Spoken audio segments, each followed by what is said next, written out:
Bienvenido al canal de Noticias Diarias. El número de muertos por la guerra en Ucrania ha alcanzado proporciones gigantescas. Después de los conflictos en Ucrania, las calles se convirtieron en un baño de sangre. Los pobladores que viven en la región expresan que las imágenes en las calles del país, donde el paisaje del país es terrible, no se ven como el infierno. Con el comienzo de la ocupación rusa, los ucranianos tuvieron que abandonar su patria. La mayoría de los que salen de Ucrania son mujeres y niños. Los ucranianos restantes continúan resistiendo la ocupación rusa a costa de sus vidas. En la guerra de Ucrania, las fuerzas rusas continúan sus ataques no planificados y sin rumbo. Los misiles rusos apuntan a asentamientos civiles. El ejército ruso también provoca horas agitadas con sus ataques en el sur del país. Es posible que el líder ruso Putin aún no haya digerido la pérdida de Kherson, ya que continúa con sus bombardeos contra Kherson. El ejército ruso perdió un gran número de soldados como consecuencia de los territorios perdidos en la guerra de Ucrania. Las supuestas cifras representan la pérdida de más de 100.000 soldados rusos. Las bajas de las tropas rusas en Ucrania podrían llegar a 100.000 antes de Navidad. Según cálculos basados en estimaciones ucranianas, el ejército del presidente ruso, Vladimir Putin, está a punto de perder 100.000 soldados justo antes de Navidad y el 10º aniversario de la guerra de Ucrania.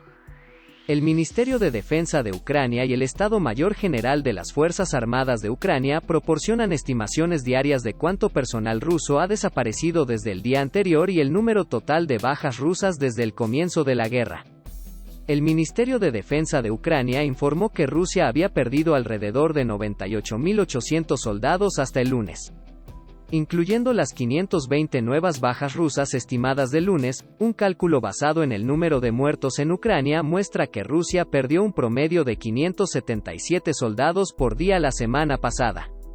De mantenerse esta media u otra similar durante los próximos días, Rusia superará el límite de 100.000 prenavideños. Tal número de muertos en la guerra en Ucrania, de ser cierto, sería una de las señales más recientes de que la guerra de Putin en Ucrania no será planeada.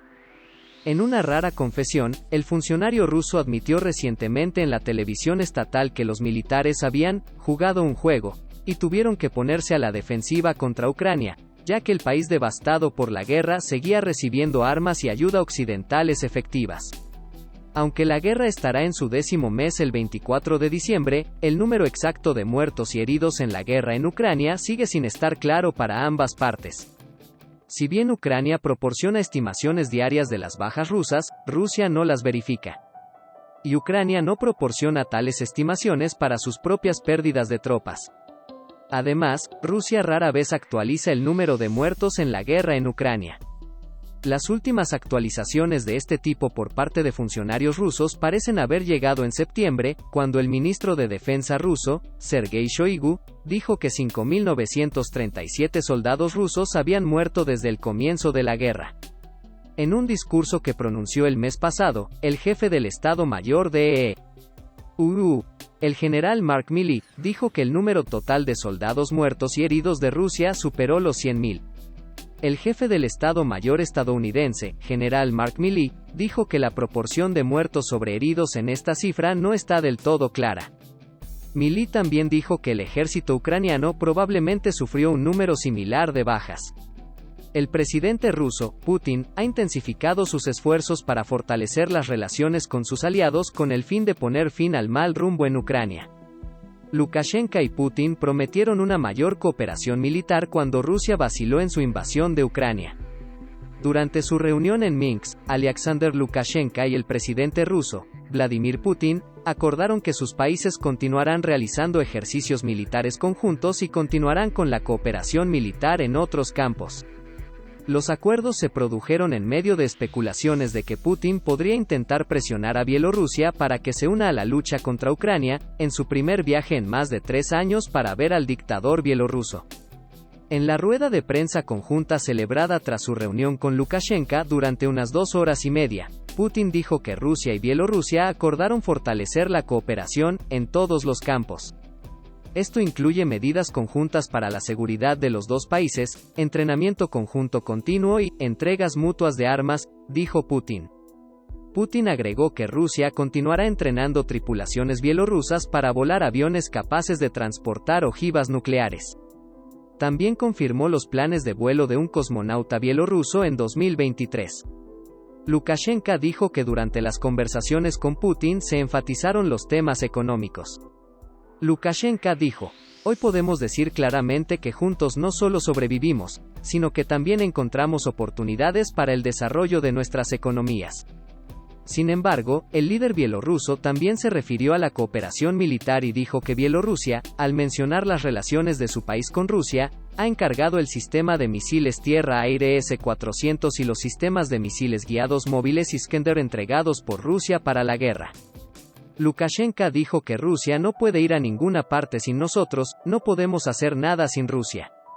Putin también negó que estuviera interesado en la asimilación de Bielorrusia o cualquier otro país y dijo que tales rumores provenían de maliciosos. El Departamento de Estado de EU dijo que la declaración era el pico de la ironía, cuando Putin buscaba asimilar a Ucrania. Hablando en una sesión informativa diaria, el portavoz Ned Price dijo que Washington continuará monitoreando muy de cerca si Bielorrusia brinda apoyo adicional a Putin y responderá, apropiadamente, si lo hace. La visita de Putin a Minsk fue la primera en más de 3 años para ver al dictador bielorruso, y se produjo horas después de que las fuerzas rusas atacaran Kyiv y los condados circundantes a primera hora de la mañana utilizando drones kamikaze para atacar la red eléctrica y otras infraestructuras en Ucrania. Antes de la reunión, la oficina de Lukashenko dijo que los dos mantendrían conversaciones individuales con sus ministros, así como conversaciones más amplias sobre integración, mientras que el portavoz del Kremlin, Dmitry Peskov, descartó las especulaciones de que Rusia presionaría a su vecino occidental para entrar en guerra contra Ucrania. Analistas y funcionarios militares dijeron antes de las conversaciones que Putin podría tratar de persuadir a Lukashenko para que despliegue tropas bielorrusas junto con las fuerzas rusas en un ataque conjunto contra Ucrania. Otros expertos dicen que el líder ruso puede estar tratando de distraer al liderazgo militar de Ucrania y desviar sus fuerzas de los feroces combates en el este y en el norte, hacia la frontera con Bielorrusia. El teniente general ucraniano Serhiy Nayev dijo recientemente que los dos líderes probablemente discutirían la participación más amplia del ejército bielorruso en la guerra. Hablando con los periodistas antes de la partida de Putin, Peskov describió los informes de que Putin obligaría a Lukashenko a asumir un papel más activo en la guerra como infundados y estúpidos. También se informa que el ministro de Defensa, Sergei Shoigu, se encuentra en Minsk para reunirse con su homólogo bielorruso, ya que Rusia enfrenta problemas de mano de obra después de 10 meses de feroz resistencia por parte de Ucrania. Rusia actualmente está entrenando a miles de sus soldados en Bielorrusia, ya que no hay suficientes instalaciones en su propio país. Moscú transfirió al menos 50 camiones militares Ural a Bielorrusia el 16 de diciembre, según un grupo de monitoreo que monitorea el movimiento de las tropas rusas. Los expertos han dicho que Rusia puede estar preparándolos para un ataque a gran escala a principios del próximo año. Rusia usó Bielorrusia, que comparte una frontera de 1000 kilómetros con Ucrania, como plataforma de lanzamiento para su invasión. Sin embargo, las fuerzas bielorrusas no participaron en la ofensiva.